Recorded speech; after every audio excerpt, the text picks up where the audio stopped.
Police स्टेशनला गेल्यावर तब्बल 12 तासांनंतर पीडितेचं मेडिकल। दुपारी पोलीस स्टेशनमध्ये गेलेल्या पालकांना पीडितेसह रात्री 12 नंतर मेडिकलसाठी नेण्यात आल्याची पालकांची एबीपी माझाला माहिती। बदलापूर प्रकरणात पोलिसांकडून पीडितांच्या पालकांना सहकार्य नाहीच, पीडितेच्या पालकांची एबीपी माझाला माहिती। आम्हाला रात्रभर पोलीस ठाण्यात ठेवण्यात आलं, पालकांची एबीपी माझाला माहिती। आरोपीला कठोरात कठोर शिक्षा द्या, शाळेतील सगळ्या मुलींची मेडिकल टेस्ट करा, बदलापुरातील पीडितांच्या पालकांची मागणी। तर पाठिंबा देणाऱ्या बदलापूरकरांचा तसंच मनसेचे कुटुंबियांनी आभार मानले।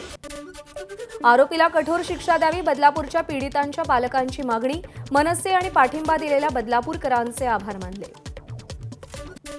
बदलापूर प्रकरणातील आरोपी अक्षय शिंदेच्या 2 पत्नींची एसआयटी कडून चौकशी, तर तिसऱ्या पत्नीची तसंच कुटुंबियांची एसआयटी चौकशी करणार। बदलापूर घटनेची नायगावमध्ये पुनरावृत्ती, शाळेच्या उपहारगृहात काम करणाऱ्या अल्पवयीन मुलाकडून 7 वर्षीय चिमुकलीवर 4 ते 5 वेळा अत्याचार, मुलाला अटक।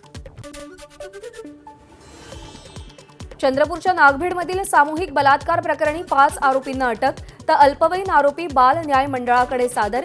या प्रकरणी पोलिसांकडून अधिक तपास सुरू।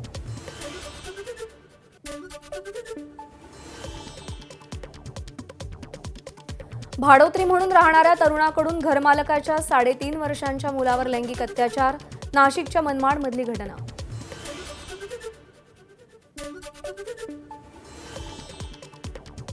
महिला सुरक्षेसाठी मुंबई पालिका मोबाईल ॲपची सुविधा उपलब्ध करणार, आपत्कालीन परिस्थितीत मदत करण्यासाठी पॅनिक बटनची सुविधा दिली जाणार। मुंबई महापालिकेच्या नियोजन विभाग आणि आयआयटी विभागाकडून यावर काम सुरू। राज्यभरामध्ये आज मुसळधार पावसाचा इशारा, कोकणासह पुणे साताऱ्यात रेड अलर्ट, ठाणे पालघर आणि उत्तर महाराष्ट्रात ऑरेंज अलर्ट, तर मुंबई आणि विदर्भात येलो अलर्ट। मुंबईसह कोकणात मुसळधार पावसाची शक्यता, नागरिकांना सतर्क राहण्याचं हवामान विभागाकडून आवाहन।